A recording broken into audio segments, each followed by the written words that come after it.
list story. This is going to be following a lot of the techniques and elements that we've previously discussed in the micro macro lesson. For today's class, I want to explore the possibility of conferencing with y'all. I'll explain about that in a moment, as well as going over grades and sort of the possibility of changing this type of lecture format up.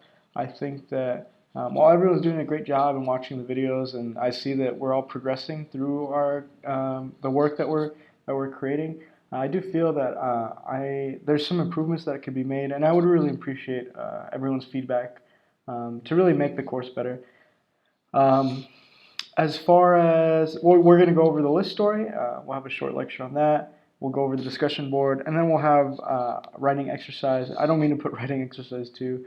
I thought we were going to do a writing exercise, but I figured, we wouldn't really need it. I'm more interested in figuring out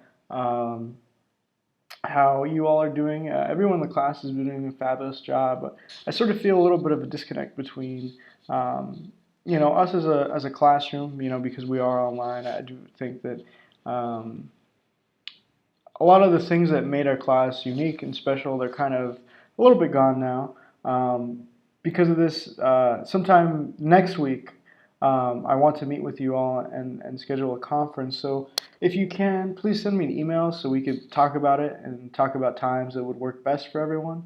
Or work best for you individually, because I will be meeting with you individually. I just want to check in and see that we all understand where the class is headed, what assignments are due, what is needed. I went over the final fiction prompt for the last class, and I'll go over the final prompt for the class as well. I'll do that next week.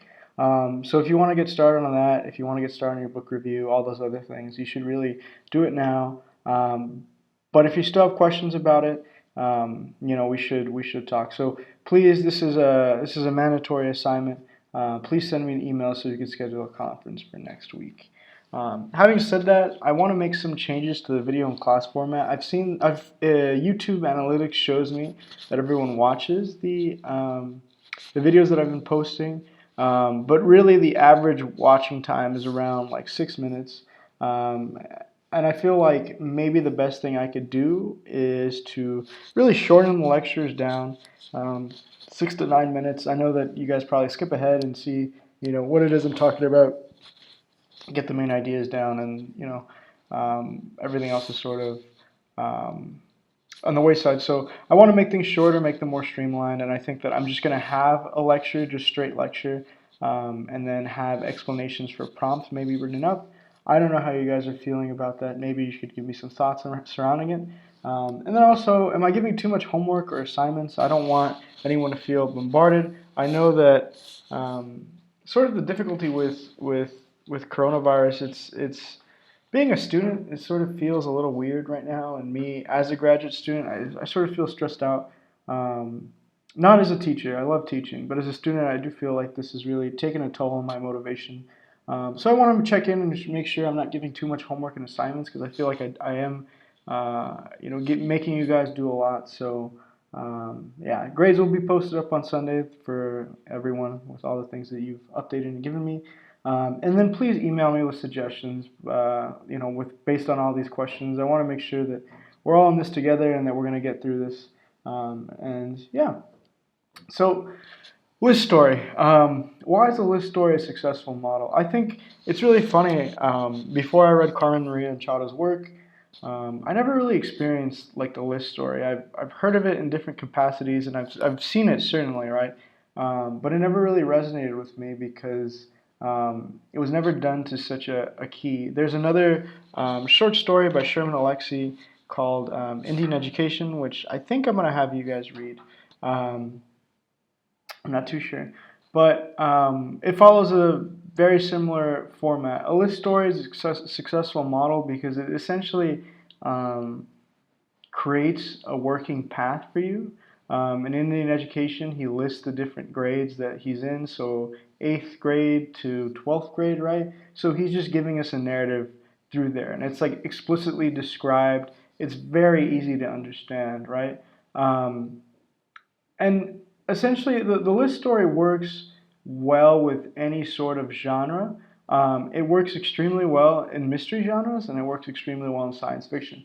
It works well with mystery because, as you could read from inventory, it's sort of like there's an understating, right? There's a tension that you're waiting to happen. You're kind of confused in the beginning, and you're like, well, when is these like little lists or mantras really gonna have an effect on my understanding of the story? And it comes much later, right? So for that reason, I feel that utilizing this with a mystery or like a science fiction type of story is probably going to be the best, just because you subdue that tension. You get people comfortable with an uncomfortable reality. Um, so it's very, very good to utilize with like a slow burn. I've used the list story model. Again, I'm not a prose writer, but I do have some experience with prose writing, and a story that I've wrote utilized this list story model. I think I could have done some differences. If I look back on it now, I would change things up and not make it as sort of obvious. Um, but the list story is a very, very good narrative strategy, and it's something that's easy because you're outlining pretty much linear time, I want to say. I don't think that inventory really bounces around. It lists what it needs to list, right? I don't want to give too much away if you guys haven't read it yet, but it lists what it needs to list, and it gives it through a linear space, right? So everything we experience is very like sequential, and I think that's sort of one of the rules with the list story format. And that goes along with the components that are needed, right? So you're going to need uh, some type of tension that arises from the list story. Three things, right? You're going to need some type of tension that the list story is like proposing. You're going to need a linear time frame that's just just from start to end, beginning, middle, and end. That's really how the list story works. Um, and then finally, your turn and your list story, like the poetic turn and the list that you utilize, should be connected in some way. Okay, so that tension has to be realized through your list story. If we look through here, again, it's just some similarities with micro and macro storing. You're going to start off with a mantra or a saying, right? In inventory, Machado's using one boy, one girl, one man, right? Um, I wrote a short story called Lessons from Wrestling, and I used sort of like the cliches that they talked about in wrestling, like pain is only weakness leaving the body, right? So I use some of those mantras. Obviously, it have to be a little bit shorter, and that's something that goes to this next point, right? So you need to make sure that the list that you're utilizing contains some type of rhythm. The reason why this is so successful, one boy, one girl, one man, it's because they're incredibly short, right? So they're easy to read, they're snapped, they don't really affect the vignettes that she's exploring, right? If you use something that's a lot longer, like pain is weakness leaving the body, it becomes disruptive to the other part of the prose, the other body of work, right? So you need to contain some type of rhythm. In the same way that poets create rhythm, you're creating rhythm through ideas in prose. Um, Also consider what type of list Machado is utilizing. Like, what does the list mean? Again, I don't want to give away too much, so I won't say it if you haven't read it, but please check out the story if you had. And make sure that your mantras and sayings are all related in some way, right? Because if you're just listing off different things and it really doesn't make sense why you're listing them, this story format doesn't work, okay? Again, the volta or the turn is made from the listing. So as we kind of read Machado's work, you begin to understand why there's this inventory of people or this list that's taking place. And then I have some questions about the ending. For myself, I haven't really figured out the best way to end a list story. It seems like by the end of Machado's piece, she sort of abandons the list story. She abandons the vignette. In the piece that I wrote, the vignette carried on all the way through. It's sort of up to you. I think that if you are there has to be a reason why the list story is taking place. In Machado's inventory, you understand through reading it why she's creating this list, right? There's another story that she writes in this book, Her Body and Other Parties. She utilizes the list story very frequently, right?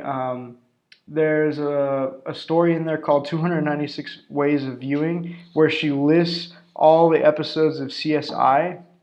And she does so through a list format, right? But it makes sense as you're reading it. You're like, okay, the beginning is the title of every single episode, and then she goes on to have a little vignette. Um, so your list should contain some type of formal logic within it as to why it's created.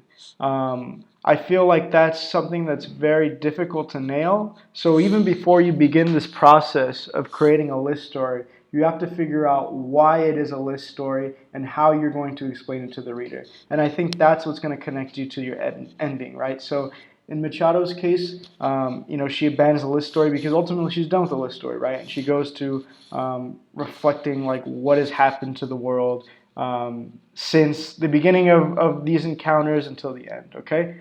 Um, so this is the discussion board. I'm going to have you guys answer. I'll have that up today. Really kind of simple questions, just asking you how you're going to utilize the list story in your own fiction, and just more broadly speaking about Machado's work. So remember to submit to at least two other questions, or two other answers, discussions to other classmates, okay? Um, and then this is the continuation from last class. So I want you to take exercise 8, and I want you to write at least 5 mantras using that story. Then I want you to select the mantra or the list type story that you favor. And then I want you to answer the following questions. Very simple. How do you feel about the connection that you're making with your list story and your current micro and macro story? How are these two techniques linked together? And if you have any questions about that, please email me. But I think it's pretty simple. You'll get this one done in like 10-ish minutes. I'm sort of interested to see if you guys will use your micro and macro stories and this list story, if you'll combine them together and use them for your final project. I really just want to sort of create a skeleton for you guys to have a storyboard already sort of drawn up. So yeah, as always, I hope you guys have a wonderful weekend, and feel free to contact me if you need anything.